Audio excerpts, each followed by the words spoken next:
Hello, hello. Yeah, that's about all I can manage right now. Hello, welcome in. Today is day 6 of the Choose Wisely Festival, and I finally have an excuse to force Vampire Therapist upon you people.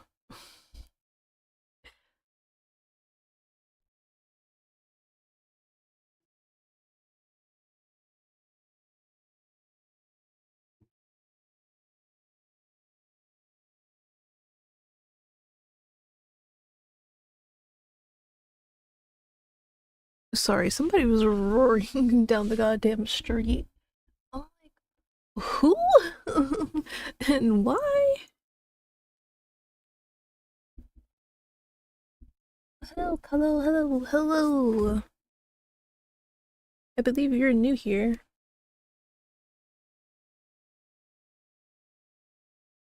Fuck, where's my earbud? Oh, there it is.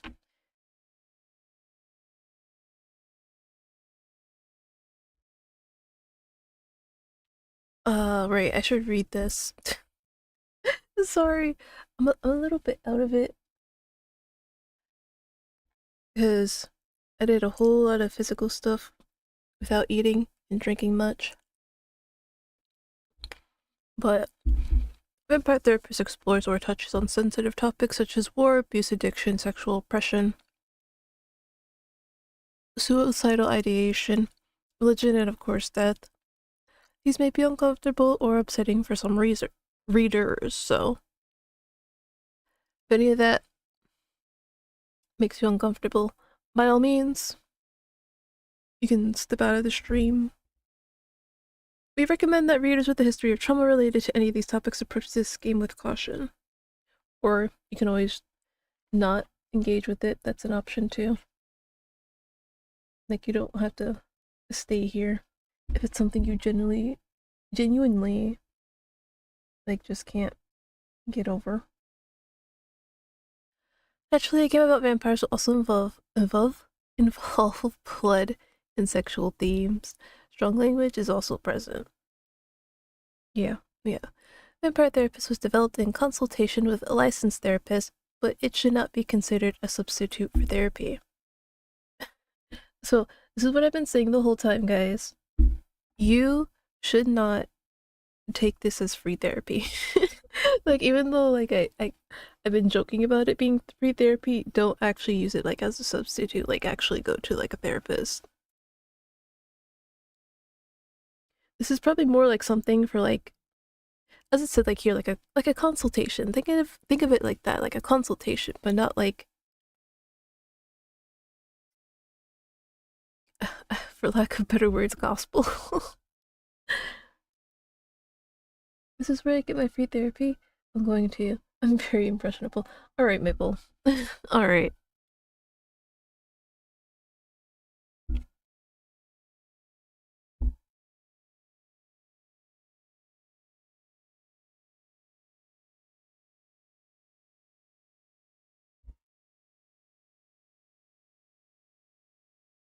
All right. Now that I've given you guys some time to actually read this on your own, let us start. My name is Sam Walls, and I'm a dead man. Well, kinda dead at least. See, I'm a vampire. Now, if you think that means all that Dracula hooey, like hissing, wearing skin-tight leather, and hunting mortals, that's Sorry. exactly the sort of thing I did in my younger days with my former gang. Sorry. It's because I have the, I got lucky, though. I met some kind mortals who saw beyond my fangs. They taught me my letters and showed me because I have it on, like, the text is, like, already up. It's, like, very fast, so it just skips through some of it. I'm so sorry. Fangs that make us monsters. It's the self-defeating. Anywho, as the world started getting smaller, my old vampire gang tracked me down. Them being my kin, I wanted to help them see the world like I did. But I got hooked up with this newfangled internet thing and found a vampire who's helping my kin find their way. Philip, he invited me to come out to Europe to learn from him. I figure someone older than I'm going on a trip, I guess. This feels like my opportunity to do some good in the world. I've been lucky. Vampires ain't monsters. Hope you guys are able to read fast. They don't have to be. And come hell or high water, I'm gonna prove it to them. Imparate the best. Well,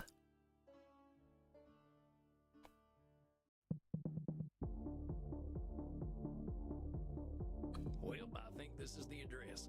Number 27, Clean Flitter Mouse Streeb. Sure is a hell of a lot of ruckus for this time of night. People stay up late here. And this is like the best part. I don't have to read, I just have to react. It feels so good. I get a break. Wait a minute. These folk are vampires. Better watch myself. Guten Abend, folks. Sprechen Sie English? Ja, hello, Alta. Are you here to party with us at the hottest club?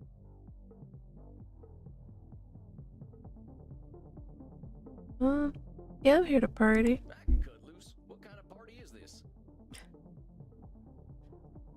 The kind where we dance all night and get sexy.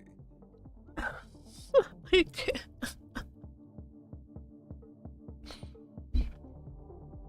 What kind of party is that?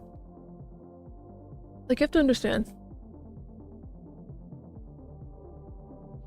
I didn't have a lot of friends. And I didn't get invited to a lot of parties, so especially when I got older too. I was like, what kind of party is that where you dance all night and get sexy? Oh, here are them kind of vampires. What does it mean? Ach so, there are better things to suck than blood, oder? Although we have to get past the bouncer first. If we do not, I'm thinking our night is ruined. Oh, wait a sec. There's something about what she just said. I can feel it. It reminds me of one of my revelations about the funny patterns in the way we vampires think. Well, let's see. One type of thinking I noticed I called hot branding. That's when we brand ourselves with names we can't get rid of. There's high noon mind. That's when we treat a situation like it's a do or die showdown. And there's saloon thinking. That's when we act either helpless or invincible, like we've just drunk a pint of moonshine. I can always check my journal if I need examples. I kept all my notes about the funny ways we vampires think in there. I think I know which one of them funny ways they're thinking in, though.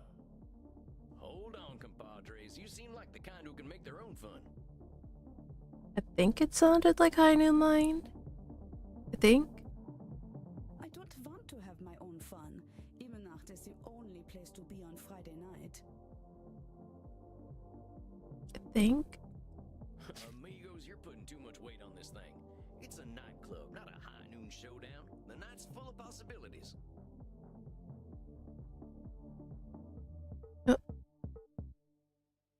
Reinhardt, I don't know what this means, but I like the way the sexy American talks. You make us think that maybe it is better we haven't gotten into the club, because we are now meeting you. Oh my god. Hey, if meeting me makes your night better, I'm glad we met. I really gotta find Andromachos, though. You have to get past the bouncer. He decides who gets in and who doesn't. And he hasn't looked our way all night. Maybe I'll have a little word with him. Excuse me, friend. I hear you're the man to talk to around these parts. I'm here to see Andromachos. Have fun, mate. Hey, thanks, amigo. You have yourself a fine night, you hear? Cowboy, what about us? Now bring them some joy. Yeah, sure. They're friends of mine. Have fun, mate. Well, come on, you two. We ain't got all night. Yeah.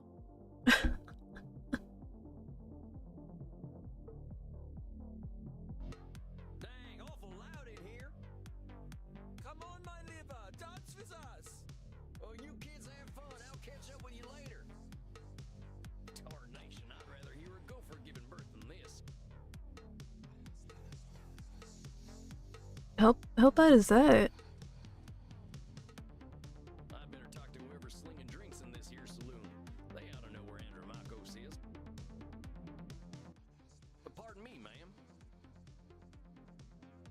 Well, look at you. We get a lot of 80s fashion in here, but not usually the 1880s. What can I get you, cowboy? The special's Red Bull and vodka. You down? I never drink Red Bull. I'm actually looking for the owner. He around tonight? Might be. What do you say your name was? Sam Walls, begging your pardon. Sam Walls, huh? I don't think I know anything about a Sam Walls. After all, I'm just a know-nothing bartender. What's that again? No. Here we go.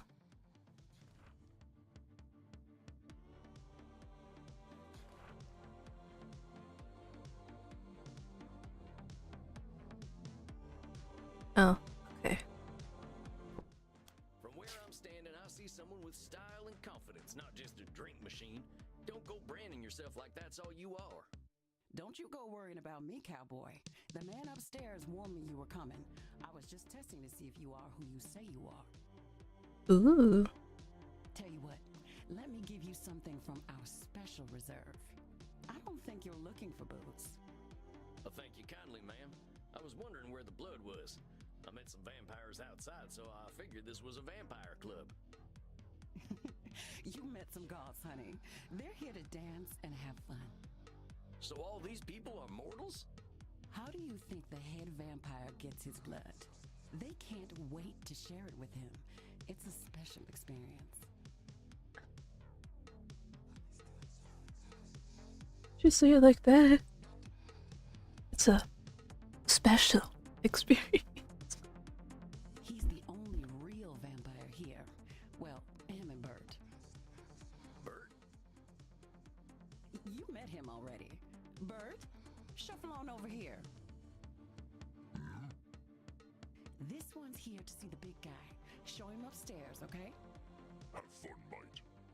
Good luck up there, cowboy. Hope you find what you're looking for. Alright.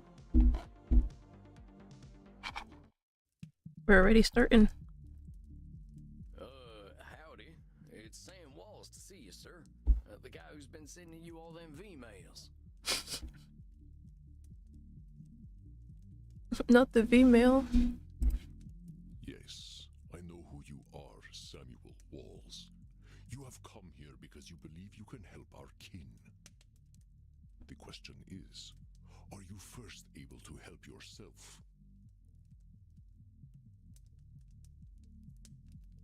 Yeah, I think so.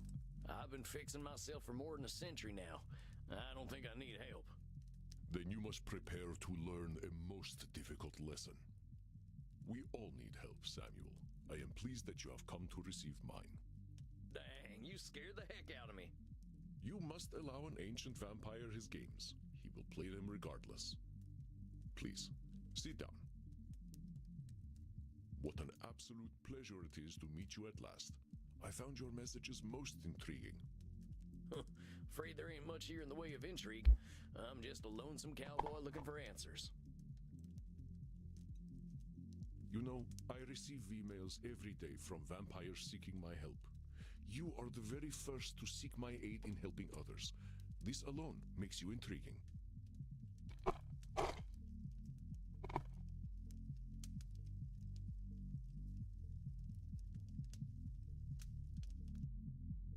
Well, dang. I think you're going to be sorely disappointed when you get to talking to me. I'm just honored you're giving me the time of night. I have unlimited time, Samuel. I am pleased to share some of it with you. Our kind can be rather set in their ways. It is inspiring to see someone so young and eager to learn. I forgot. How old is Sam? In vampire years.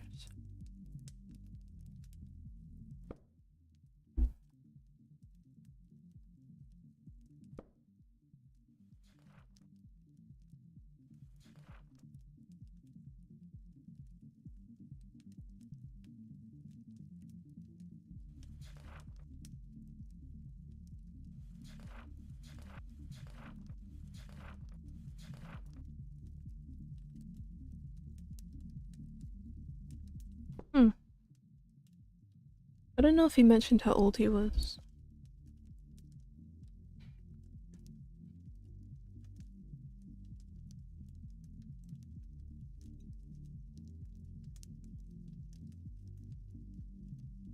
Sorry. Ugh.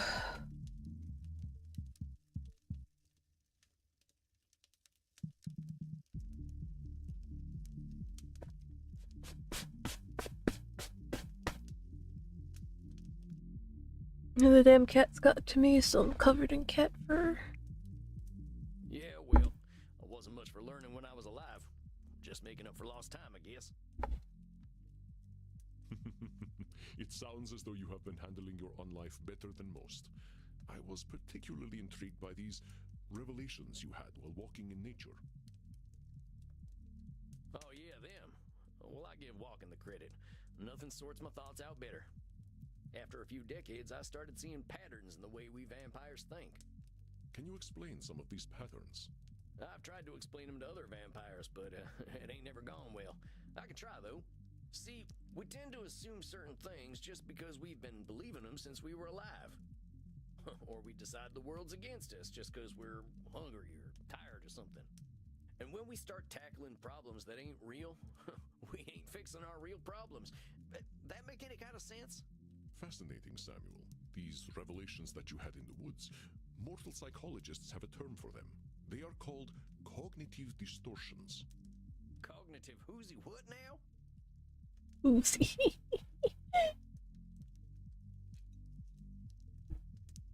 Cognitive distortions. They are exactly as you described them. I will explain in a moment. Please, tell me about these specific revelations you had. Alright, explain High New Mind. Well, I noticed how we stress ourselves out by making everything a battle of do-or-die absolutes. High noon mind, I call it. Like that feeling you get right before a big shootout. I must confess I have no experience with this feeling. I engaged in Mortal Kombat long before the age of gunpowder. This man is old. But the sentiment you describe mirrors the words of my old friend Marky Aurelius. He used to say that the magnitude of life's challenges often turn us into our worst selves.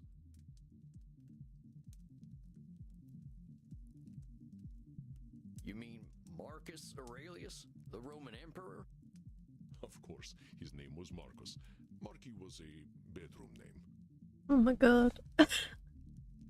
Bro out here flexing that he was able to bed with the Roman emperor. Alright, damn. Flex off, I guess. You mean you and the emperor were... It was ancient Rome. Penetration was similar to a handshake.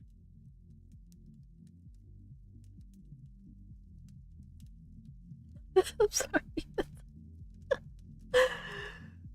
That's a crazy line. Penetration was similar to a handshake. Okay. I might use that line from now on. I don't know in what context, but I'll try using that from now on. My apologies. I somehow forgot you were American. But let us discuss this high noon mind. He said I forgot you were American. Is it true? Do other countries really see America as like prudes or whatnot?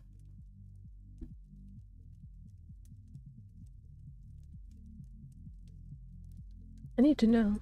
I believe we can broaden your definition. Mortal psychologists call this phenomenon of binary thought polarized thinking, but I like to call it Nosferatu thinking. Nosferatu thinking? It means you are thinking in black and white.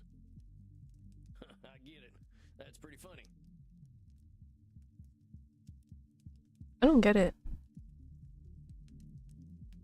Well, I also don't know a lot of things about Nosferatu, so that's probably why. I believe it encompasses the breadth of the distortion.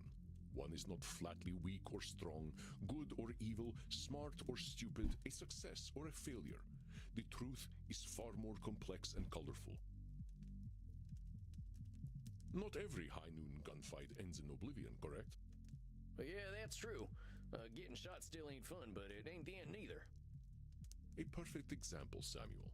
Now, try to catch me using Nosferatu thinking. I will give you a series of statements, and one of them will contain Nosferatu thinking. I will repeat them if you miss it. Please bear with me if I don't get it the first time.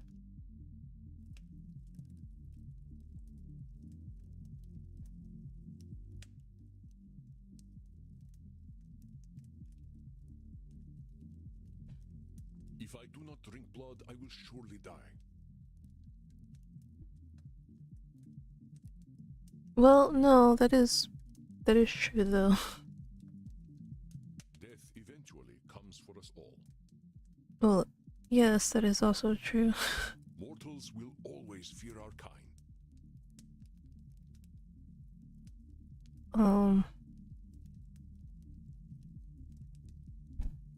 I don't. Is this it? Probably not, but it is what it is. That's Nosferatu thinking right there. I've met mortals who knew who I was and weren't scared. Oh, I got it, yeah. Very good, Samuel. And even if you hadn't, to say mortals will always fear us ends any hope that they might not. Yeah. Always is such a terminal word, is it not? It is. Which is why when you're like arguing with people, you shouldn't say like always or like never. Or like you always or you never. Because that sounds very accusatory and there's something else, but essentially you're like, it's kind of like you're putting the blame on them and stuff like that.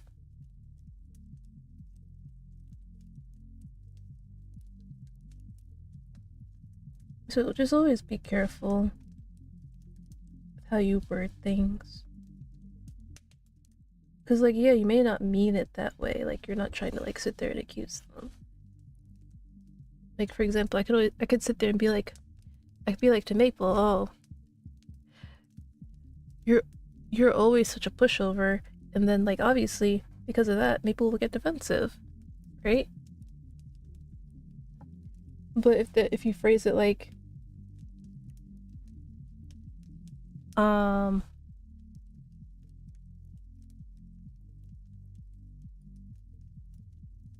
have you noticed that when it comes to some things you act like a pushover? Cause see, I mean, you could always phrase it like differently, but you can basically like tell the difference where like you're saying you're always a pushover. That sounds very like accusatory, like you're pointing your finger at them, whereas if you say, have you noticed that you're a pushover when it comes to things? It's more like you're offering them, like you're like asking them for like their input or whatever. So yeah, just be careful. Would you like to discuss more of your revelations with me? Explain saloon thinking. I realize that as vampires, we can get the feeling of the power that comes with immortality and strength, but then we get hopeless and aimless over time. It's kind of like the fella you see in the saloon at the bottom of a bottle of whiskey. Either he thinks he can fight everyone, or he's crying into them last drops because he thinks life's hopeless. It's saloon thinking. Two extremes that probably ain't true. A fascinating observation, Samuel. Your saloon thinking was described in my time as the battle between hubris and nemesis, the twin excesses of arrogance and self-pity. Sorry, I'm digging into some blueberries right now. Oh man, it make me wish I'd gotten some schooling. Maybe I would have figured this stuff out earlier. You live forever, my friend. There is no rush. What you have identified is a phenomenon where individuals perceive either an illusion of control or a lack of control. Mortal psychologists call this phenomenon you have described a control fallacy. Like reading some of these, it really makes me think like how many people I've run into that have these kind of cognitive distortions. where they feel like they can control everything, or they have absolutely no control whatsoever, or everything is just like plain black and white. I feel like we've all met somebody who's had like kind of like a Nosferatu thinking kind of thing. Like more than once. Rarely do we have complete power over our situations or no power at all. But we create this illusion that stops us from attempting to change our perceived situations. Oh yeah, like control fallacy. On the lack of power part. Some people are like, what's the point in doing something if it's not really gonna change anything? It's like you don't know until you try, you know? That's what I like telling people. When they say, oh, I wanna like try or do this thing, and I'm like, just try it. Even if it fails, hey, at least you know that how you did it this time didn't work. Maybe if you try something different, it'll be better. Yeah, you're right about that. I used to think I'd never get away from my gang, and maybe that's what made me stick with them for so long. Yes, you see how cognitive distortions keep us from facing reality, whatever that reality may be. Ooh, it's a big blueberry. I wish I could show you guys. I guess I could take a picture later. These are really good. I love it when they're tart. Of course, I am so old and powerful that I am always in control.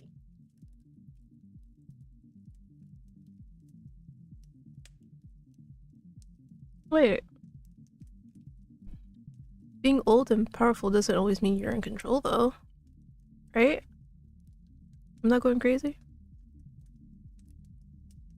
You're testing me, ain't you? That's a control fallacy right there. Well done, Samuel. I am indeed very powerful, but the cosmos holds no awareness of Andromachos. Of course, as you expertly pointed out with your analogy about the man at the bottom of a whiskey bottle, a control fallacy can be positive or negative. Listen to my next few statements and try to find a control fallacy. Simply let me continue if you do not detect one. The sun will eventually burn out. I will roam a cold, dead earth, and there is little I can do about it. I mean, yeah. Sun will eventually burn out. My kitty cat died. I shall be lonely forever. No, you won't. What do you mean? I'm sorry about your sweet kitty, but you could always pick up a new one. Or there's lots of them just waiting for a loving home, so you don't need to be lonely. Right. It was just an example, Samuel. Well spotted. But I do speak from experience. I felt this way once when a pharaoh I was dating had our cat mummified. This man's just been everywhere. The Roman Empire. During the time, the Egyptian pharaohs. I'm just waiting for this man to be like, oh yeah, I met Jesus. Like, what? I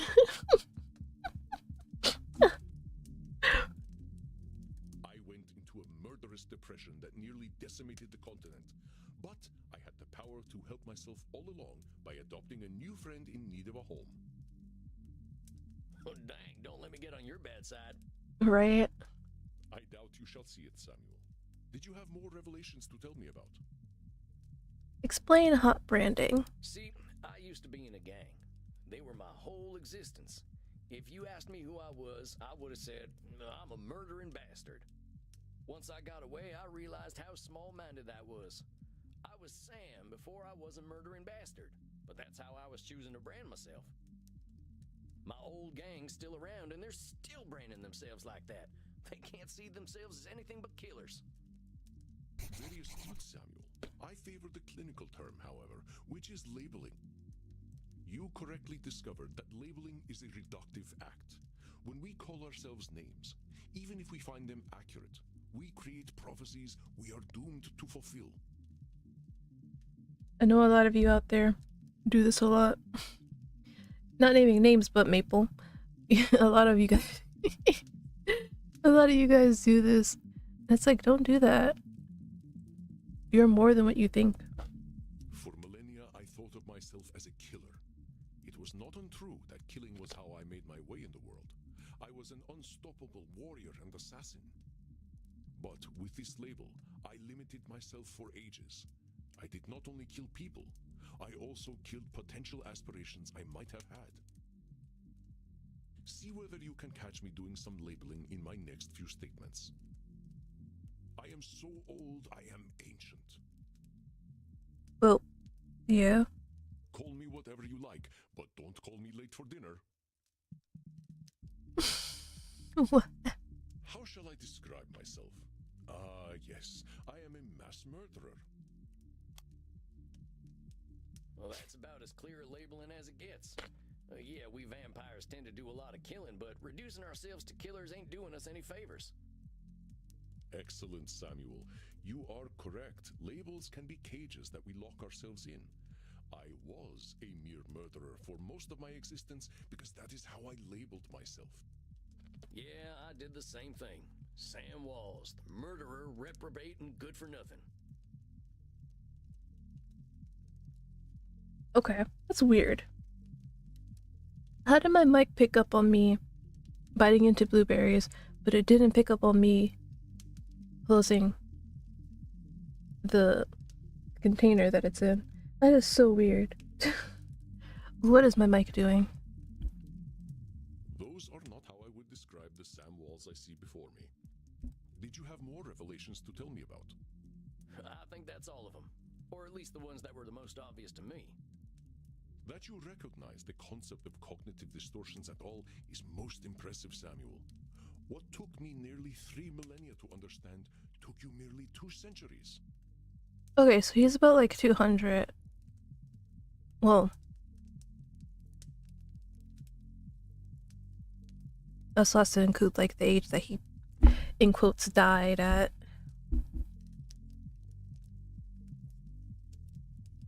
So younger than 300, but older than 200. He's between 200 and 300 years old. Okay. I mean, which makes sense, because she did say he was from like the 1880s. And it's now like 2024. So yeah, it's been about 200. Oh, come on, you're just flattering me. I'm just a dope stumbling his way through one life. Are you now? Tell me, Samuel, what kind of cognitive distortion are you exhibiting when you call yourself a dope? Labeling! Yeah, I'm doing some labeling. I gotta watch myself, huh? As long as we retain any humanity, we will have cognitive distortions. What we are aiming for is not to become perfect beings, but to understand and accept ourselves. As long as we can recognize cognitive distortions, we can address our real challenges. One cannot drink blood from a straw man, after all. Huh. I ain't never heard that one before, but I like it. If it helps solidify the concept in your mind, then I am well satisfied. I know you came to learn from me, so I will do my best to honor your good intentions. Let us ensure that you understand the concepts of labeling, control fallacies, and Nosferatu thinking. I will give you a series of statements, and each one will contain a cognitive distortion for you to identify. I will begin. Alright. Let's hope I got it down. If I invite over my vampire friends, I know I'm going to have to deal with guano all over the place when they turn into bats at the end of the night. Well, that's not labeling.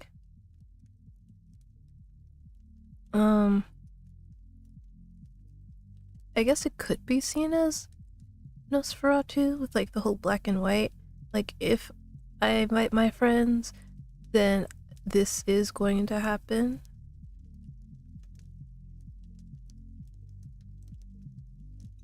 But it could also be control fallacy, because like it could be like the negative side where it's like I have no control over this whatsoever.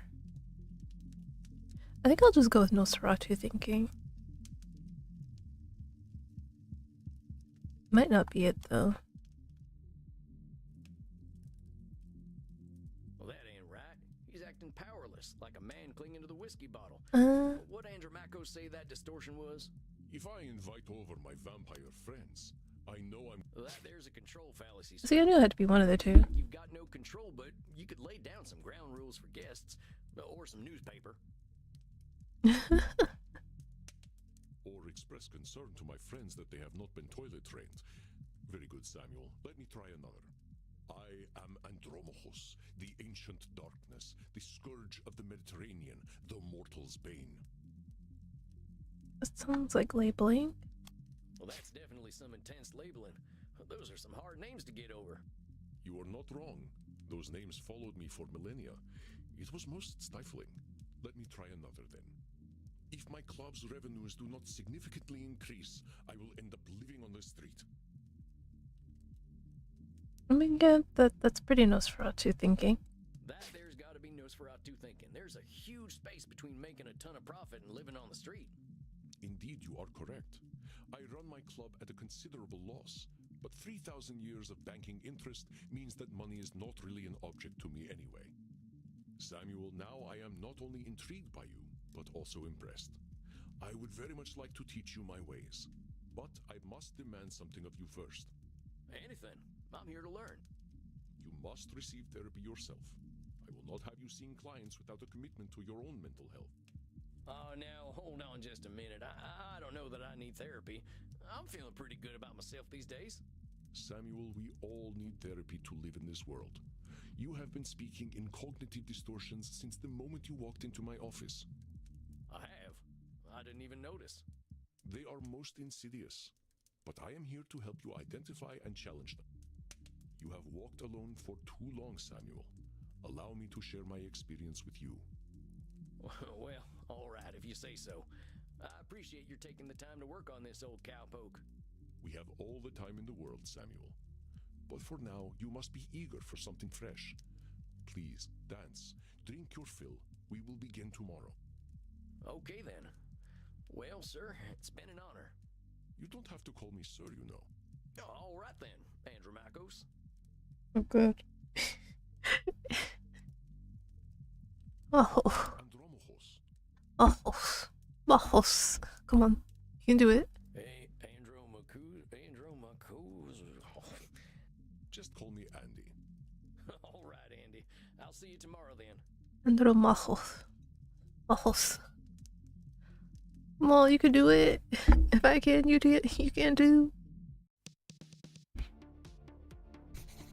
Dang, look at all them mortals, sweating, blood pumping.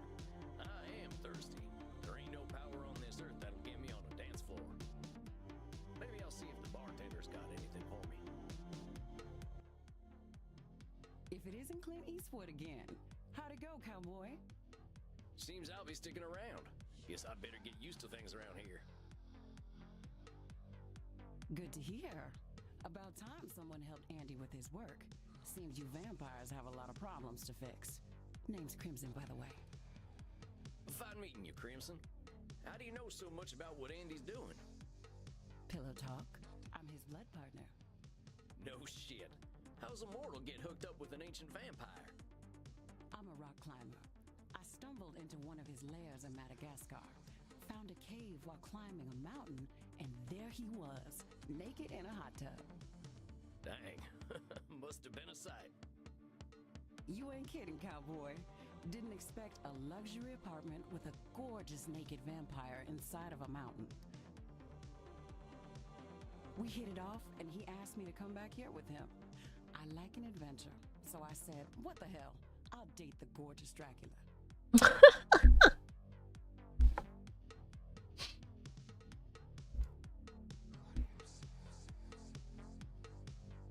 I like Crimson. But what are you doing talking to me, cowboy? The blood's running hot on the dance floor, and these kids don't mind a little biting. Ain't no way I'm dancing. There's gotta be a better way to get something fresh to drink. Reinhard, look. It's the sexy old guy again. I don't know how I would take that. It's like, she called you sexy, but then she called you old. I mean, which isn't false, but it's like, I don't want to be told I'm old. You should buy us a drink, old guy. Your probably get lucky. Actually, you will definitely get lucky. Pleasures of the flesh ain't exactly what I'm after tonight. That's because you haven't experienced these pleasures with us yet. Buy us a drink and you will discover great satisfaction by uns.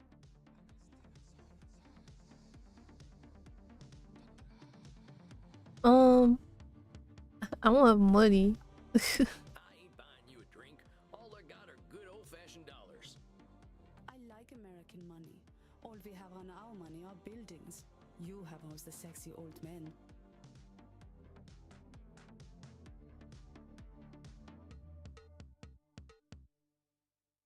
Wait. Okay. Okay, Maxie, sure. All right, I'll buy it. Which of them old men are sexy? I like Hamilton. His posture is just so powerful. Uh-huh. There is a dollar coin that has Eisenhower's face on it. Oh, you are right. Eisenhower is, how do you Americans say, a snack? I swear these two. I get it. You like older men. They really do. Look, kids, you seem like nice enough folks, but I wasn't planning on buying drinks tonight. Stop teasing the cowboy, Kinder. They're just messing with you. Drinks are free here. But dang, really? Ain't never been to a saloon with free hooch. Call it a drink exchange. Huh. So, everyone here knows they might be sharing blood?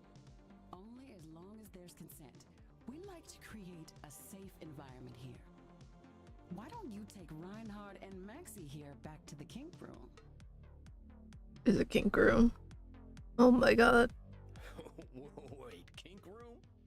Mm-hmm. You're not in Kansas anymore, cowboy. We are not afraid of sex here. Clearly. I'm from Missouri, but point taken. Nobody has to do anything they don't want to do in there. Just have fun and drink your fill, handsome. I'm sure I'll be seeing plenty of you. Maxie, Reinhard, this is one of our special customers. Ach so, ein Vampir. I'm thinking we are all getting lucky then. My neck throbs with anticipation. Dang. Guess I'm going to a kink room then. Thanks, Crimson. I knew a man who wore this much leather couldn't be boring. What? Yeah, well, you got me pegged. Is that what we are doing now? Give me the document and I will sign myself up for it. I really ain't in Missouri no more. Look, I'm more into biting. Oh, your teeth look perfect. Are you going to bite me with those? Well, yeah. I'm pretty sure that's how that goes. That's the plan. Who's going first? Oh, me. Well, step right on up. Remember, Sammy boy, just stick the tips of them fangs into the blue veins and we'll all have a nice time. It's like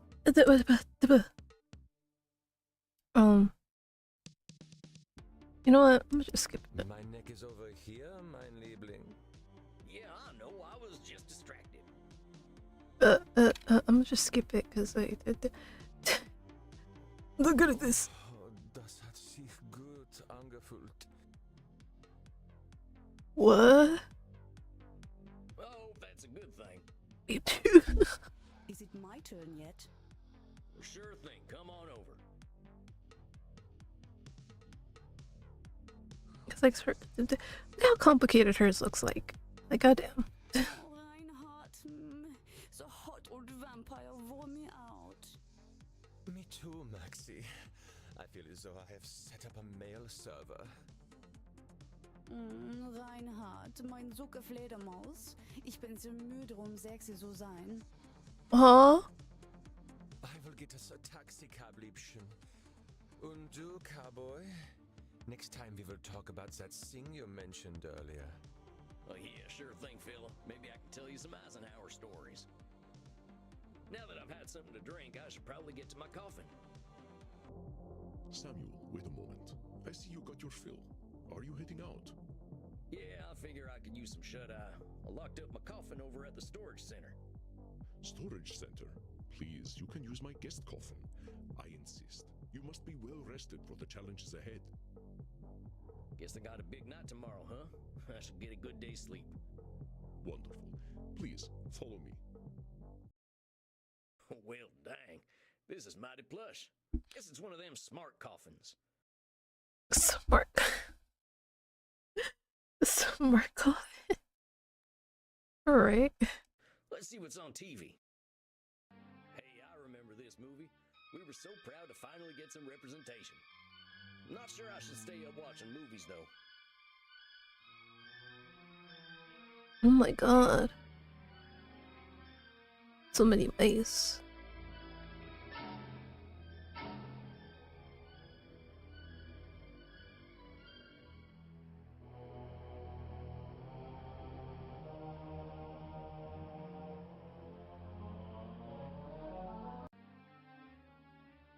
Oh, okay. Well, ain't much else to do in here. I think it's about time I hit the hay. Hope I'm cut out for all this.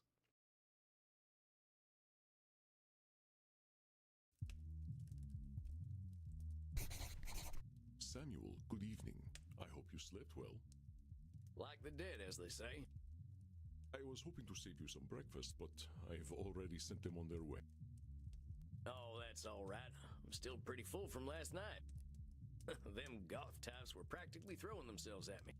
They really were. I am not surprised.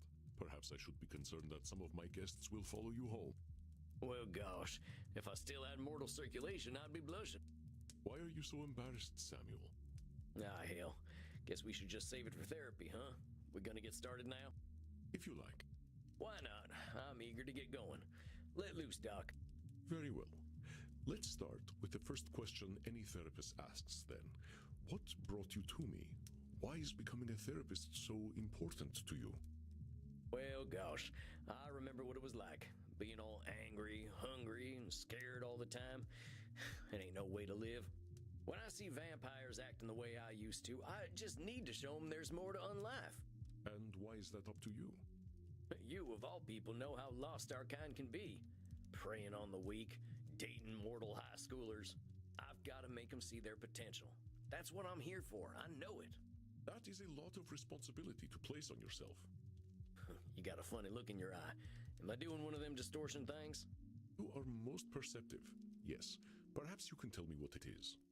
When you say you are here to make vampires see the world differently, in what way are you distorting reality?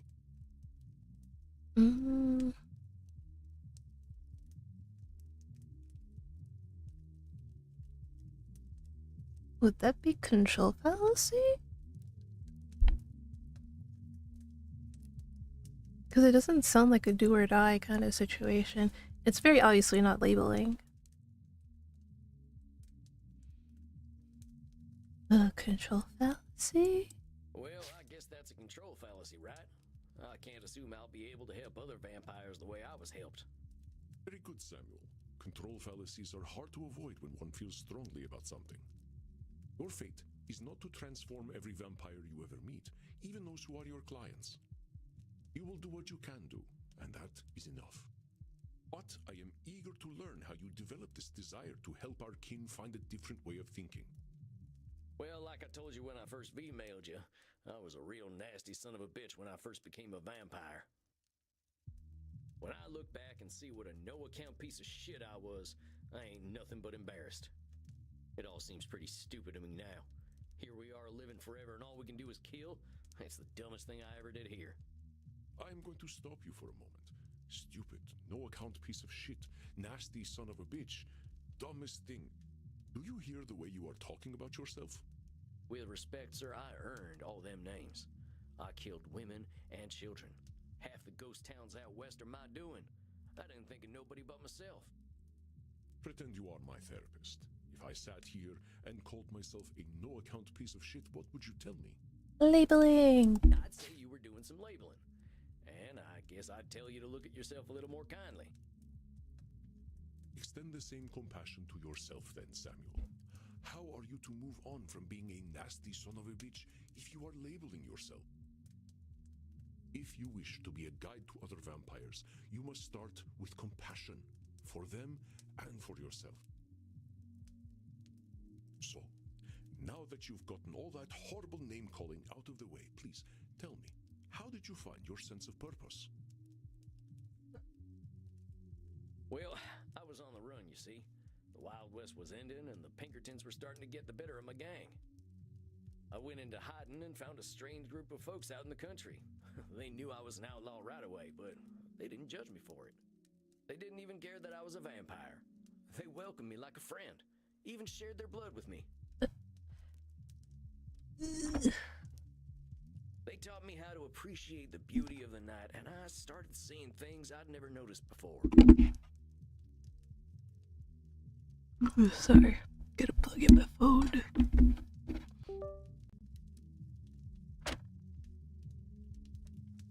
Come on. There we go. So that should be. There we go. They taught me my letters, philosophy, and how to question things instead of being scared of them. I think about them every day of my own life. They somehow freed themselves of all the judgments of the time and were better off for it. These must have been the 19th century American transcendentalists, yes? Yes, sir. I'm glad I died when I did, because their like just don't exist no more. Once my community died out, I started walking. That was something else they taught me how to do. There ain't nothing like having a walk and a think. I walked in nature for about 90 years and just took in all the grace and beauty of my country. I guess I was kind of selfish, though. I should have been helping other vampires the way the Transcendentalists helped me. Why? Why waste 90 years walking when I should have been helping others? Seems pretty obvious to me.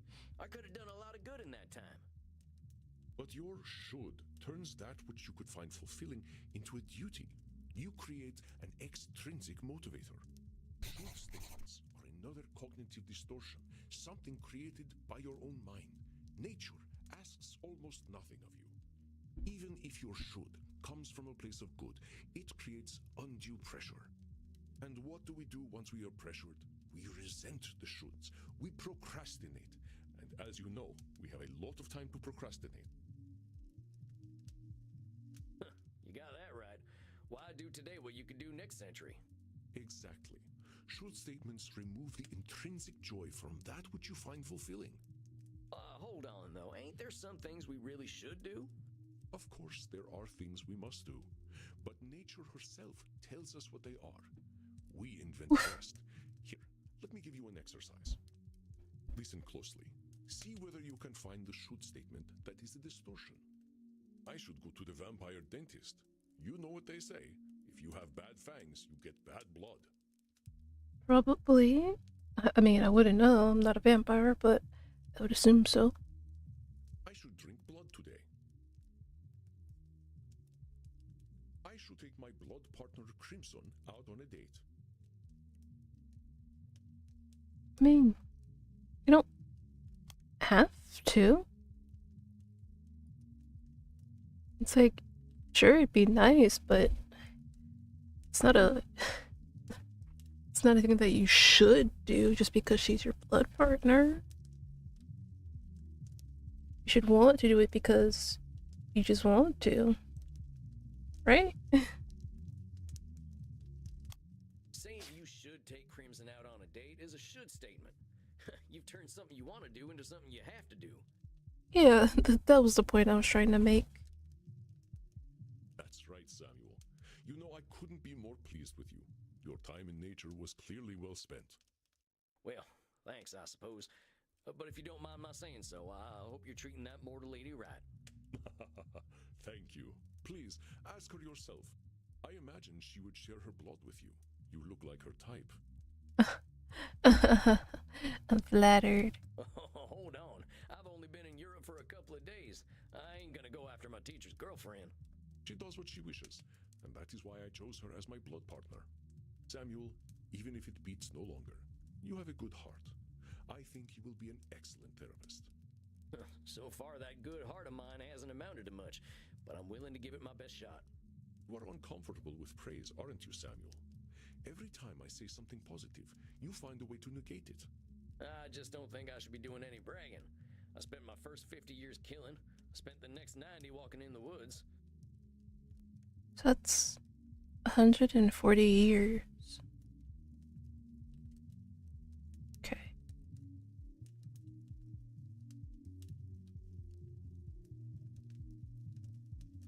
So he's been a vampire for 140 years? No, obviously longer than that. Right? Oh god. I've tried to walk a better path since then, but I ain't no saint, Auntie. I did not say you were. Having met several so-called saints, I can attest that none of them were either. See, it's literally just a matter of time before he's like, yeah, I met God. I understand your discomfort, Samuel. I, too, have done terrible things that I cannot erase. But is erasing the good I have done worthwhile? Well, I guess when you put it like that, it sounds kind of silly. It's another cognitive distortion, one that mortal psychologists call disqualifying the positive. I do feel like a lot of people, like in their, oh, ads in like 5 seconds, but like, I feel like a lot of people in like their 20s or whatever, they're like that, you know? Where they just can't take a compliment. They always have to like downplay it or whatever. Like they just can't straight up be like, oh, thank you. They'd be like, oh, you know, but thanks. It's like, can you just say thanks and move on?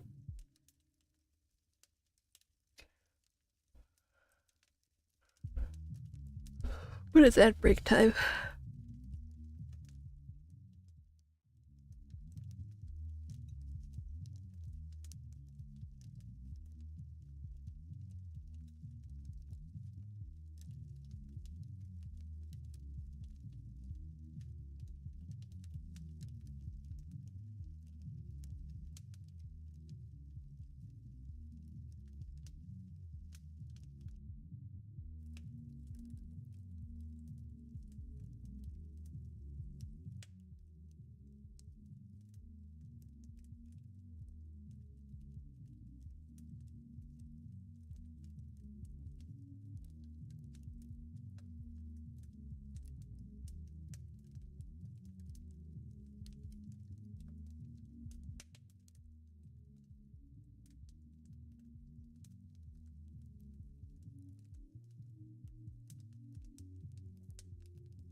Wait, it finished so fast. What the hell?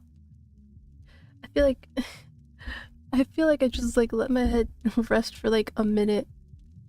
Not even like a minute, like a few seconds, and it was like, oh yeah, ads are done. I'm like, what?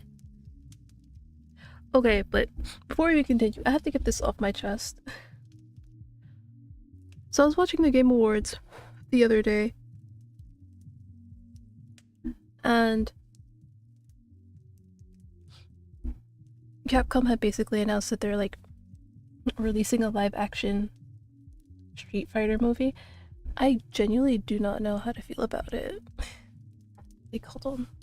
Let me pull it up. Let me see. Yeah. This one.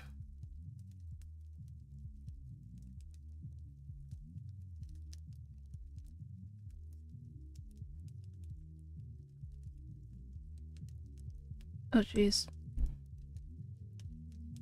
Gotta make it small again.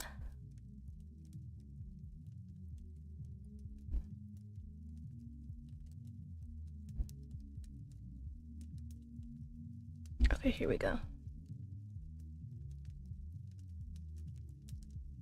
I don't know how many of you watched the Game Awards, but I'll just show it up here anyway. Obviously, I'm not going to put on the audio because you don't really need it.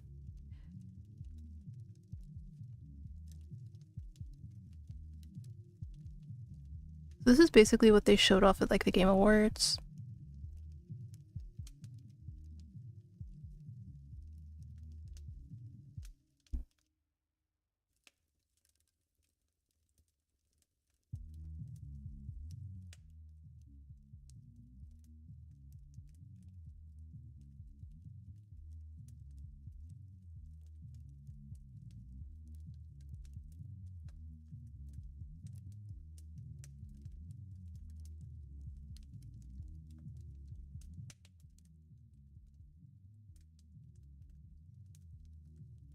And it's like I don't know how to feel about that. I don't know how to feel about this. Like a live action Street Fighter movie. I don't I don't see, like I'm like at a loss for words. It's like I don't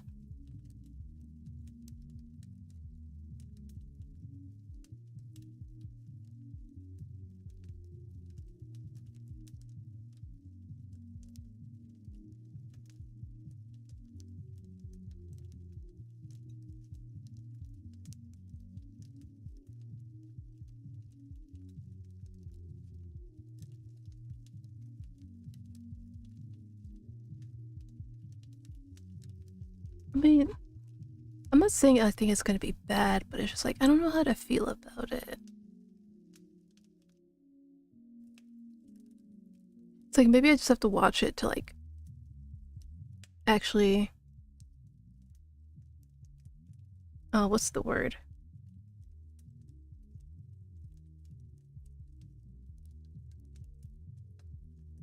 To actually really be able to say something. It's just like, I don't know. I just hope they don't fuck it up, basically. That's all I can hope for.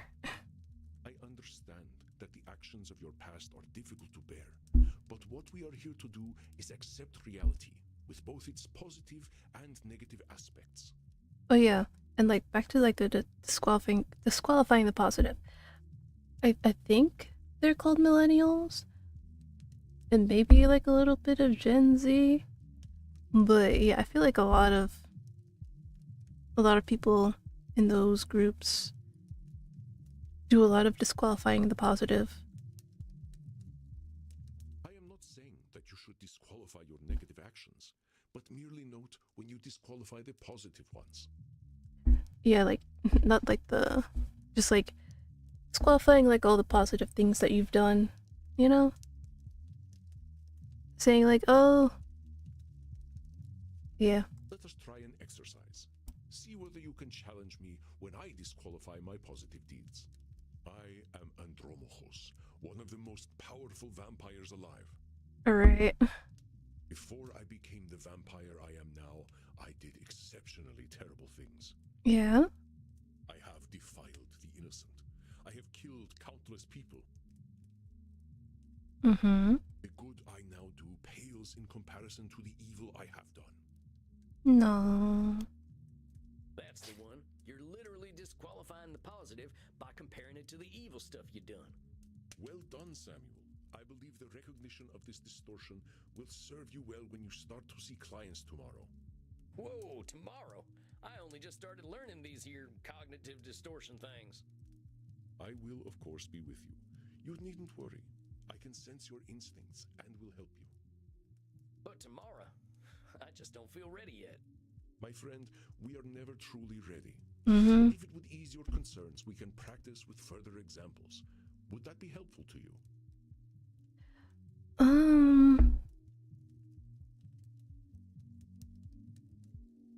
I guess you're right. I'm as ready as I'll ever be. I think I'll be okay. I think I'm good. All right, Samuel. You must be hungry now. I suggest you get the liter inside you. We have a big night tomorrow. How much is a liter? We love American measurement. Just get enough to drink, Samuel. We will not be able to work if you are hungry or tired. Now, please excuse me. I do have a date with Crimson tonight. I suspect I shall not return until nearly morning. Oh, yeah, of course. I hope you have a nice night out, Mr. Andy. You as well, Samuel. Rest in peace.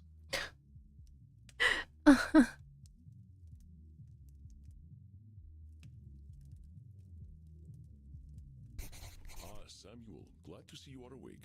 Your first client is on his way. What, already? Look, Mr. Andy, sir, are you sure I'm ready for this? These are people's brains I'm messing with. Fear not, my friend. You are a powerful vampire in your own right. To be so young and have so much empathy is quite a gift. All you need to do is listen, and I know the truth will reveal itself to you. Shucks, wish I had your confidence. Well, to a limited extent, I can see the future. If you are about to misinterpret a client's distortions, I will set you back on the right path. Wow. He really is a strong and powerful vampire. Goddamn. You can see the future. It's not that impressive, really. You start to see the patterns after 1,000 years or so. Well, dang. If seeing the future ain't impressive, that's gotta be a distortion. Disqualifying the positive, it's gotta be. You barely require my aid as it is. If you need guidance, I will provide it to you telepathically. Don't think about it too much. When you are 3,000, such things will cease to impress you. 3,000 is actually kind of crazy. Like, just imagine. So wait. That means it's 2024 now. Well, he's not specifically saying, like, if he's like 3,000 and whatever, he's just saying like 3,000 in general. So he may be like 3,001. Or like 3,999. But if we assume he is actually just 3,000, that means he became a vampire at, God damn it. I can't math in my head right now. Because it is 2024 in the game. That means he died at like 976. Well, the year. The year, I mean. He died in the year of 976. Wow.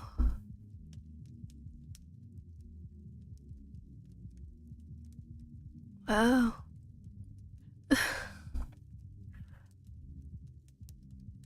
Let us look at your first client's case file. Dr. Drain, huh? He ain't got no first name? Alright. Name Dr. Drain. Age 430. Gender male. Origin English. I don't know why I said English instead of English. Intake information. Dr. Drain is a class of 1614 graduate of the Royal College of Physicians. He has been studying the nature of blood for the last several centuries. Became a vampire after a post-mortem blood transfusion experiment. Now runs a global pharmaceutical research company. Is now concerned that he has developed an addiction to a drug of his own formulation. Suggestion. Detected strong irritability on the phone. Investigate Drain's drinking and sleeping habits. Many vampires go by one name. Families and titles seem to become more abstract after a certain age. Yeah, that's true. It's like, it doesn't really matter what your last name is. Huh. So is it funny that he kept the title? Indeed, you catch on quickly, despite your habit of disqualifying the positive. I will let you work now. I shall be meditating in my coffin, but I will sense when you need my help. But Samuel, I know you can handle this. Be yourself, and all will be well. Satan bless it all, I hate flying!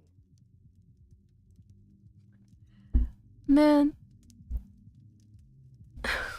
We just got here. Hey there. God's blood, what on earth are you? What on earth? My name's Sam. I'm the new therapist. Make yourself comfortable, Dr. Drain. And American as well. Good God. It's not enough for you lot to take over the world of the living. Even the halls of the dead aren't safe from you. Oh well. I suppose your lot are all into this touchy-feely stuff, aren't you? And ignorance, even American ignorance, is bliss, I suppose. Oh, sweet ignorance, how I do wish I knew thee.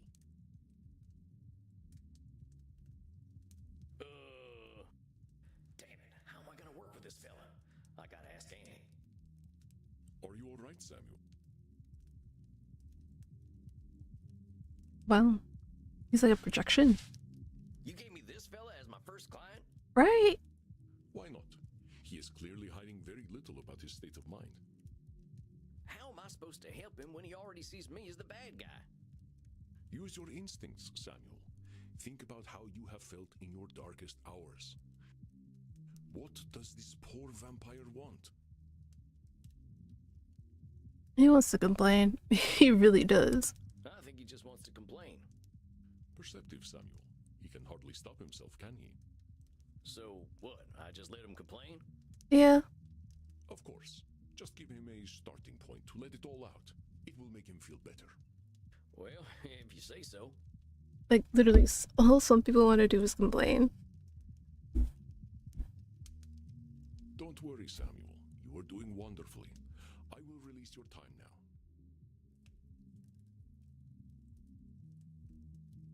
Well, are you just going to sit there? I was just gonna ask how your trip here was. My trip?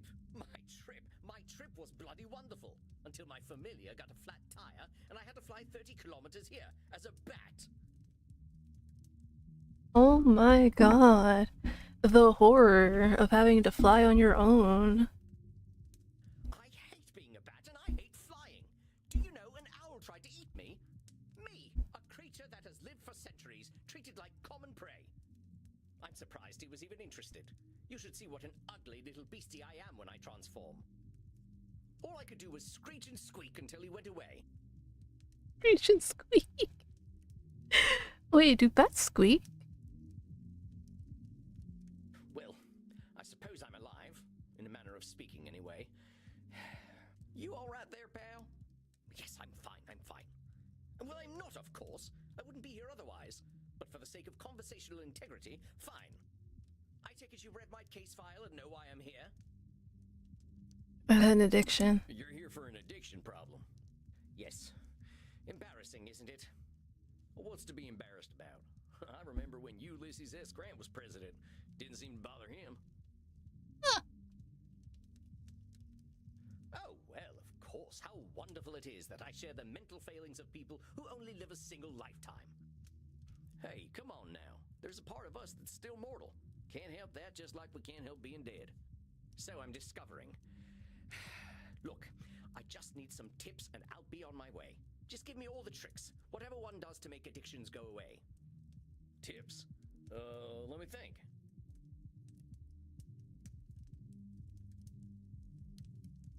There really is no easy solution, though.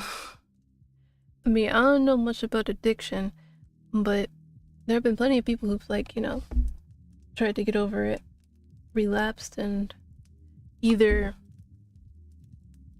they do eventually get over it, or they just succumb to it, or they keep in, like, the rinse and repeat kind of cycle, where they stop, but then get back on it, stop, get back on it. So just there are no easy solutions. Partner, there ain't no tips that'll magically cure you, but I'm here to listen. You know, I never in my life thought anyone would ever call me partner. Like partner, but not with a T. And I know how you English love your tea. Thank goodness we can still process tea. We cannot live on blood alone. I appreciate the concern, though. I must admit, I rather saw myself above this whole addiction thing. Tell you what, let's not worry about being above or below anything. You're here now, so let's see what we can do. What exactly are you addicted to? It's a form of plasma, a catalytic compound of my own design, a necessary component of my own scientific goals. You're losing me. Well, let me try to make it simple. I have been able to replicate and even alter the molecular patterns that vampiric erythrocyte surface receptors receive. Uh-huh. Our unique physiology gives us an increased ligand affinity, which is how we are able to process blood the way that we do. I can extend this receptivity and thus achieve my true goal: synthetic blood, freedom from the hunger that plagues us, and hope for all humanity. Well, dang, that sounds pretty impressive, Doc. Right? Well, it doesn't work without a vampiric catalyst, and that is the plasma I am addicted to. Damn it. Train. Pathetic, isn't it? I have spent 400 years trying to steal the secret of blood, only to be engulfed by it, like Prometheus walking into a fireplace. Pathetic? Doc, where the heck would you get a word like that? You've come up with a synthetic blood. Man, I can barely get my spurs on some mornings. Maybe you had a setback or two, but give yourself a little credit, compadre. Credit? For wasting 400 years? Practically speaking, I'm in the same place as I was back when King James was in power. Only now I have a drug problem. Perhaps I must face facts. My professor was right. Nothing we ever do will make a damned bit of difference. Samuel, listen to him. Do you recognize his patterns of thought? Yeah. There's some distortions in there, ain't there? I knew you would sense them. Invite him to talk more about this failure of his. I'll do my best. Now hold on just a minute there, cowpoke. I've heard you talk a lot about failure. But it sure sounds to me like you ain't thinking clearly if you think you're a failure. I am a realist, that's all. Look at me. 400 years of study and still dabbling with leukocytes. But you've done so much. I don't know many people who would call working with leukocytes dabbling. I mean, I gotta admit, I have no earthly clue what you're talking about. So unless you made up all them science terms, I think you might be doing more than playing with a chemistry set. Perhaps, but if we consider all there is to know about blood, I know precious little. But you know something. Yes, I concede I might know something about blood. I would hope so after 400 years. You still got more knowledge about blood than most, whether it's been 4 years or 400 years, amigo. Let's get back to what you were saying, though. I'm saying I am surely the oldest, most well-studied doctor in the world. I should have achieved more than this. Oh, that's a should. Well, who said you should have achieved more? Isn't it obvious? I should have something to show for 400 years of work. And what happens if you don't? Absolutely nothing at all. Well, that's my point. That is not as encouraging as you think it is. Ain't meant to be encouraging, just showing you a little reality. Right. Well, it's all my fault, really. I cannot seem to motivate my scientists to reach the necessary level of dedication. It's always shocking to me how little urgency mortals have around death.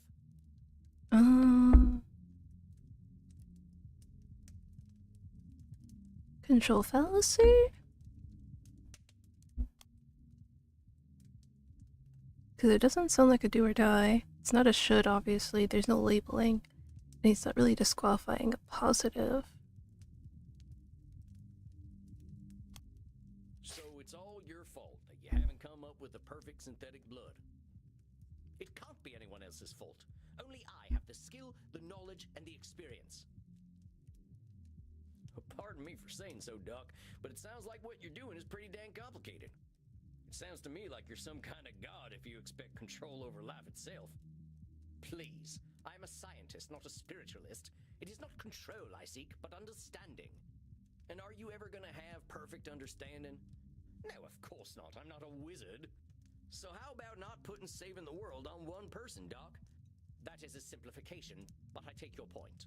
As I was saying, now that I'm addicted to my own drug, I have joined the ranks of mortal celebrities in my utter irrelevance.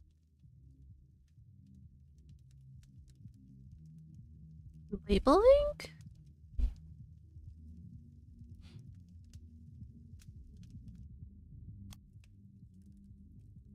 Right? Now, why would you go and label yourself irrelevant? What else do you call a man who has nothing to show after 400 years? I reckon I'd call him by his given name. Slapping a label on yourself don't do nothing but weigh you down. Oh, well played, cowpoke. Perhaps I am being a little dramatic.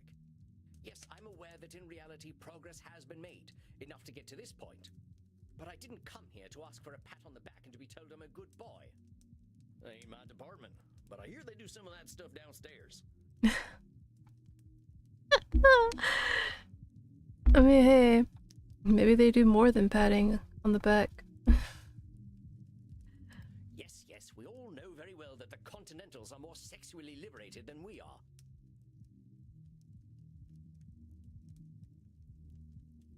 The one way to put it. But as I say, I don't want all this therapy stuff. I just want to stop using this damn drug. Well, so what's so good about this stuff anyway? Why do you like it? I'm not certain. I don't remember what happens after I take it, but I wake up feeling, how do I put this, alive. Well, that don't sound so bad. A good nap can make me feel like a new man. Sure, I agree. I agree. Anytime I actually get like enough sleep, I feel like a brand new person. I really do. I'm not talking about feeling refreshed. I mean I feel alive. As if I'm someone else. Someone who lives. And I wake up and find, oh gracious me, I am not depressed.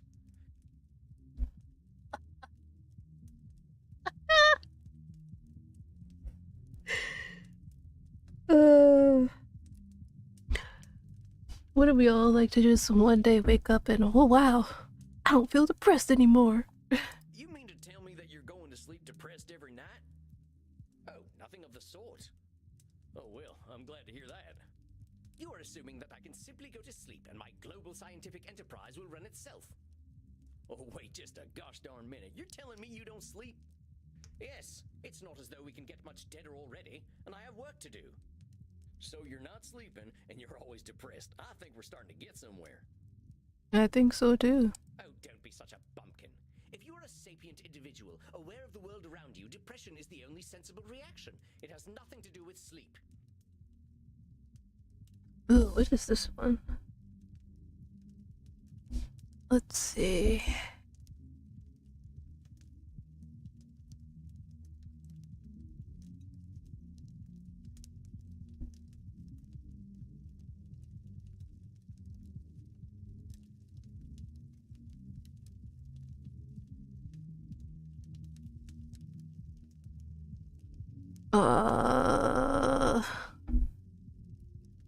It's not labeling.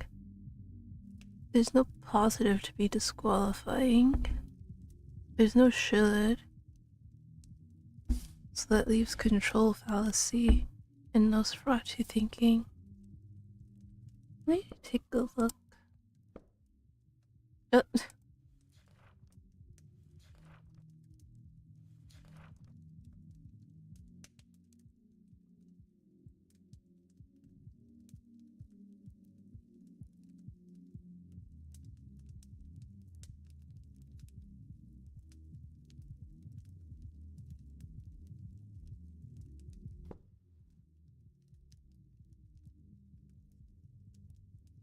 Um.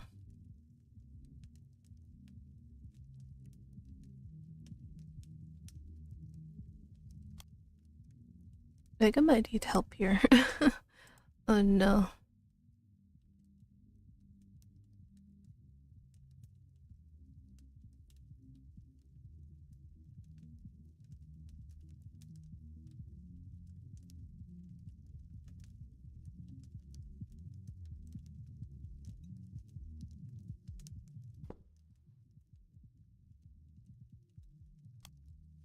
I mean, Andromahos will correct us if we're wrong. Thing is, I don't want to be wrong. Dang it, you know what?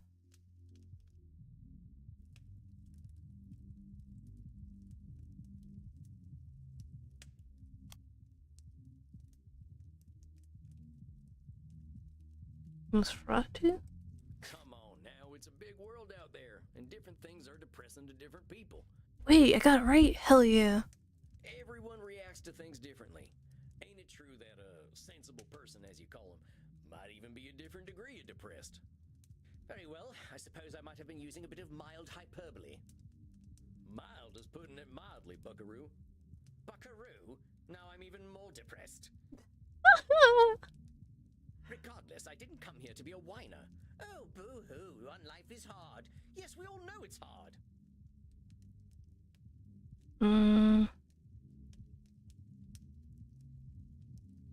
Labeling? Now why'd you say coming and talking to me makes you a whiner? Is that not what I currently am? Sounds to me like you're expressing yourself. Whiner is the word you used. Yeah, if you want to call it whining, that's up to you. But that's entirely your label. Oh, very well, call it moaning or whinging if you prefer. Moaning, whinging, bellyaching, still all just labels. I don't believe I shall be using the term bellyaching in any case. But as I was saying, in the moments I wake up, I feel free. I suppose it must be what being an ignoramus feels like.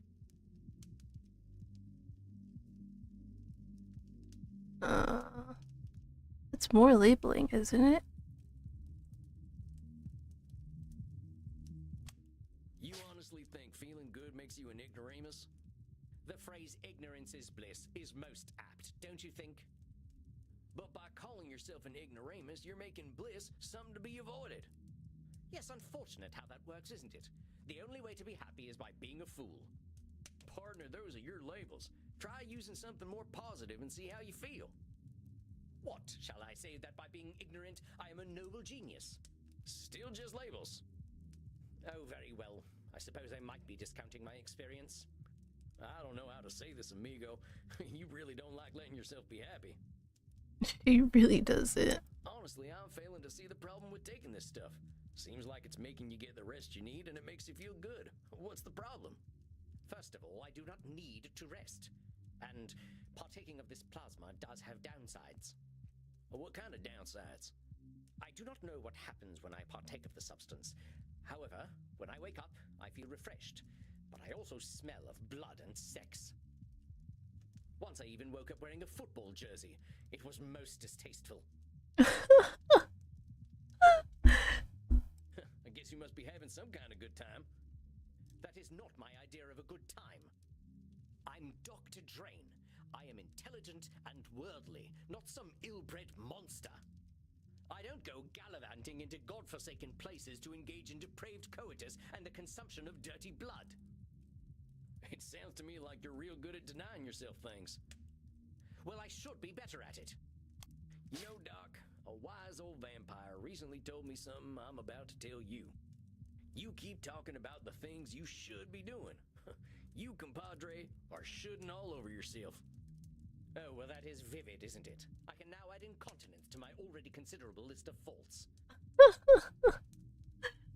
I'm being serious. I'm listening to you tell me I should be doing this, and I shouldn't be doing that. Yeah. But who gave you all them shoulds and shouldn'ts? I don't know. It shouldn't matter, should it? I've been dead for over 400 years. It's the oldest stuff that sticks with us, amigo. We all got traumas. Heck, we're dead, man. That's traumatic no matter what. What we gotta start with is you. You've been through a lot. Don't rope yourself up so tight. Listen, we're doing good work already, I know it. Now, let's not push too hard. I would really like you to think about where all them shoulds are coming from before we meet again. And be good to yourself, all right, partner? Don't feel like you gotta go cold turkey on that plasma stuff. Yes, well, all the same, I'd rather not do it at all. Is that actually gonna happen, though? It might. You're dipping into it tonight, aren't you? I was thinking about it. He said, "Are you really?" He's like, "Damn." Partner, just give yourself a little compassion. That's all I'm asking.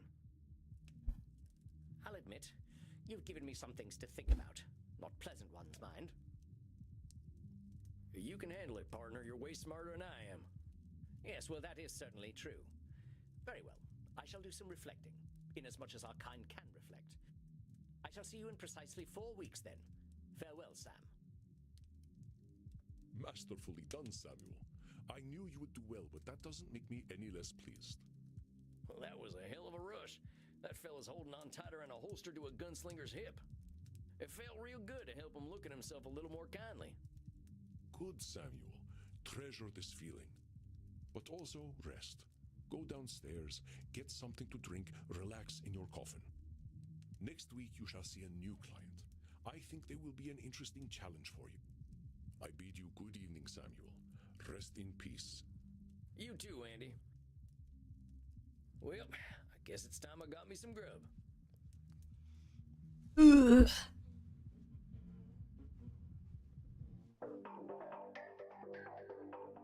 Well, that's it, I guess. My first client. Can't believe I'm doing this therapy stuff already. I sure could use a drink. I'll check in with Crimson. Well, if it isn't Yosemite Sam. How you doing tonight, partner? I'm better already, hearing from someone from the States who knows the lingo. I'm not from any states, cowpoke. District of Columbia girl here. I figured you must have been coastal.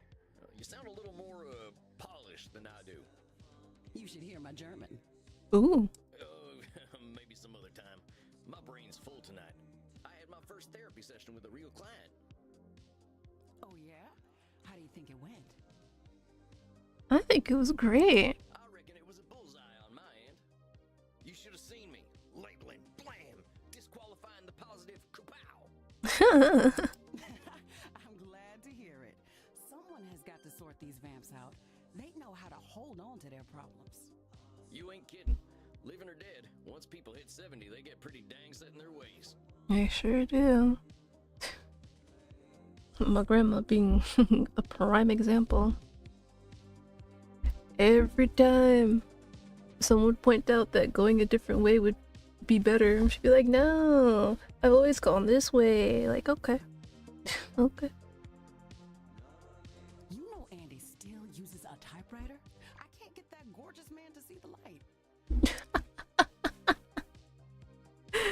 Oh man. Not the typewriter. Keep it up, cowboy. You're a breath of fresh air for these ancient ones. Anyone ever tell you you're wise beyond your years, Crimson? You must have had some life. Afraid I'm exactly as wise as my years. How old do you think I am, cowboy?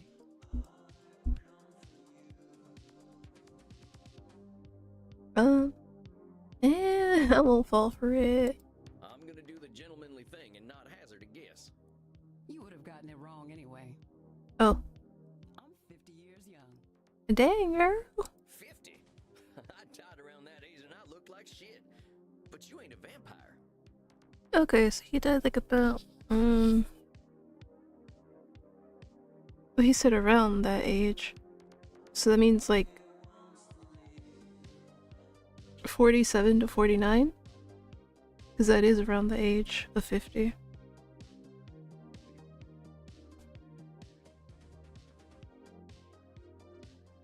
Like I told you, I'm Andy's blood partner. He shares his blood with me too, just not enough to turn me into one of you. I've been 30 for a good while now. But you ain't joining our team? Sounds like a story. Not for tonight, buckaroo. I bet you're thirsty after a big night. Andy told me to give this to you. Oh yeah? What is it? We had a group of Americans come in last week who donated their blood. Andy can't stand the stuff. He says the blood glucose levels are too high, but he thought you'd appreciate it. Oh, it ain't so bad. I gotta ask though, what does Andy's blood taste like? To me, it tastes like life itself, cowboy. Oh, I ain't sure I understand. me either. Never you mind. Look, Tex, I've got some customers to serve, so go enjoy your juice, okay? Oh, of course. I'm keen to get some rest anyway. You have yourself a fine night, Crimson.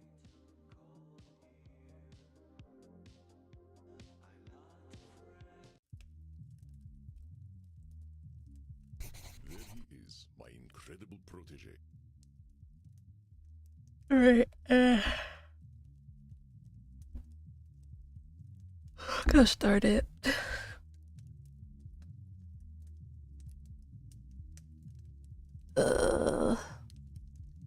This morning took a lot out of me. I don't want to end yet, but I have to. It's like I'm trying to keep my eyes open. Oh my god.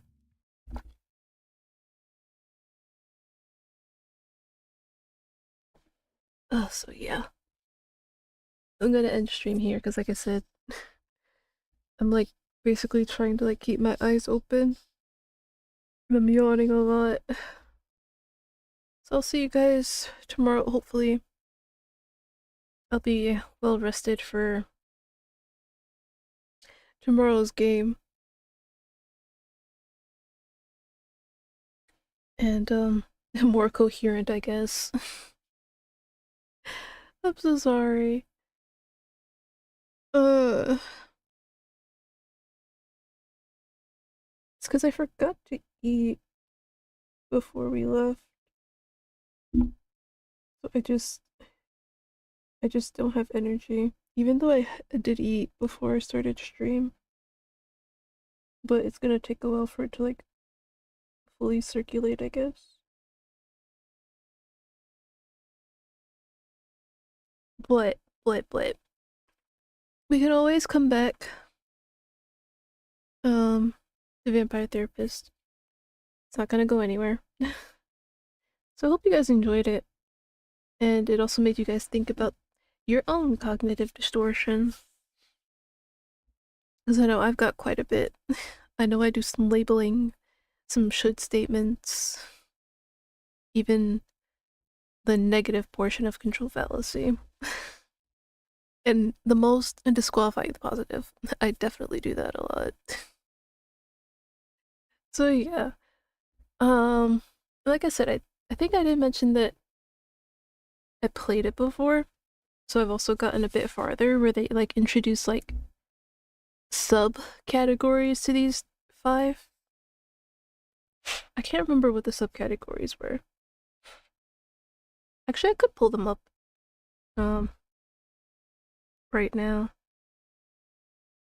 if my save is still here.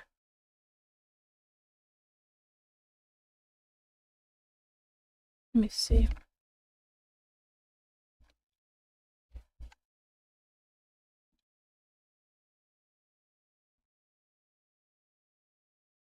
Okay, it is.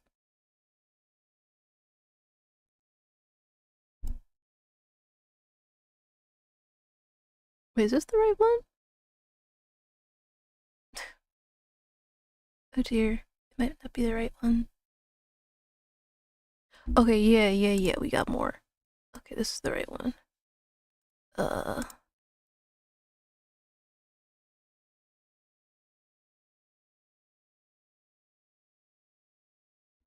Okay.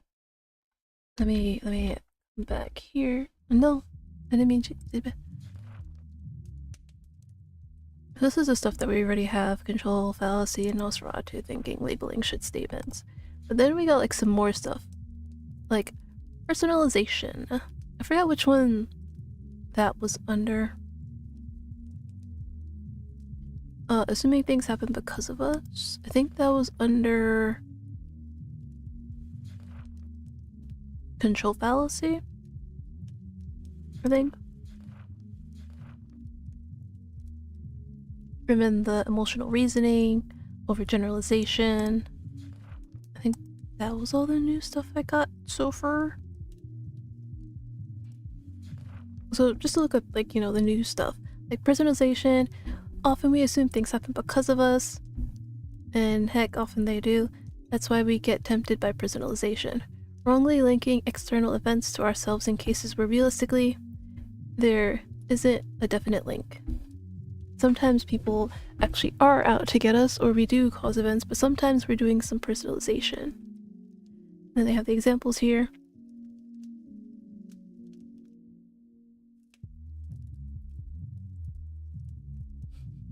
Like this last one is really feels very personalization.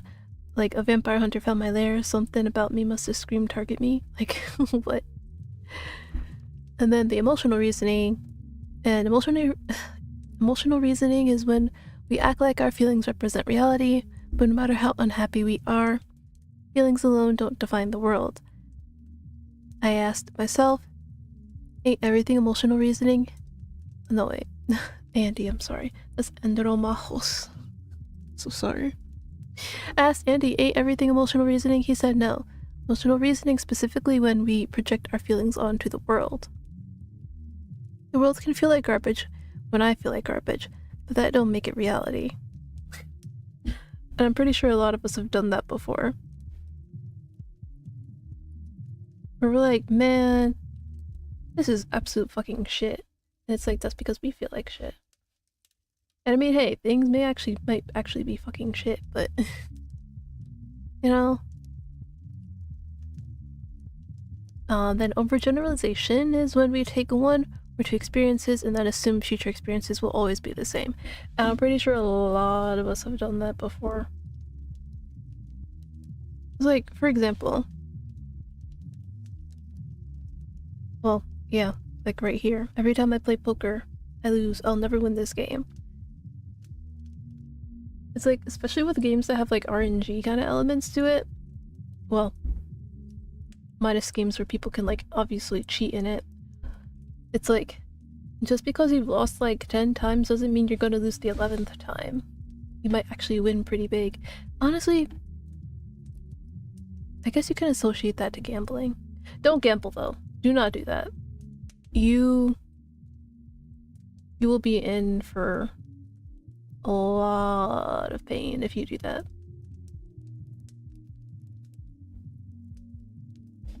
Oh yeah, this one's actually pretty good. Like, I knew a man who smoked a pack a day and died at age 96. I reckon tobacco's fine. When, no, it's not. Like, we all know the consequences that smoking has on people. And just because that person died at the ripe age of 96 does not mean it will happen to you. It does not. So yeah, there's probably like going to be something new for like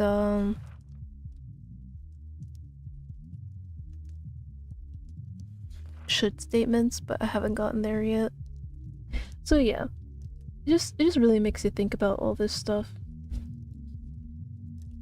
But again, remember guys, this is not a substitute for actual therapy. It's fun to sit and talk and discuss about things that, you know, are brought up here. But again, don't use it as like free therapy. Do not use it as free therapy. So yeah, I'm gonna go now, guys. I'm gonna go rest and hopefully become human again, because I really don't feel like it. It also doesn't help that it's really cold in here. It's really, really cold in here. So combining that with the fact that I'm already tired from exhaustion and lack of sustenance, it's a recipe for disaster. Alright, bye guys, I'll see you tomorrow. What are we playing tomorrow?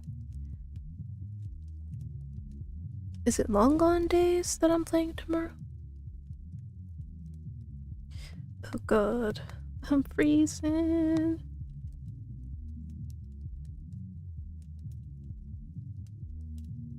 Okay, oh my god, I was actually right for once. We are playing Long Gone Days tomorrow. So Long Gone Days tomorrow at 2. It's something new. Oh, I should probably talk a little bit about it. So it has to do with wartime. So if you're like interested in like games that have to deal with war and whatnot, you might enjoy it tomorrow. But if you're like not a fan of like war and propaganda and what have you, maybe tomorrow's game isn't for you. So I'm just letting you guys know ahead of time in case, you know, you come in expecting it to be like something, I don't know, like the usual stuff that I play, and it's not. Because like I think this might be the... No, I can't say that. Because I did play Guilty Parade. I think Guilty Parade was like my first dip into games that deal with like almost kind of modern warfare. War, you know, not like a medieval like Yes Your Grace and stuff like that. So yeah, I think Long Gone Days will be my second dip into that. So yeah, like I said, just letting you guys know what tomorrow's game is going to be. If you don't like, you know, looking at war stuff, especially, you know, with what's been going on these past months and this year. Alright, goodbye guys, before I keep yapping and never leave.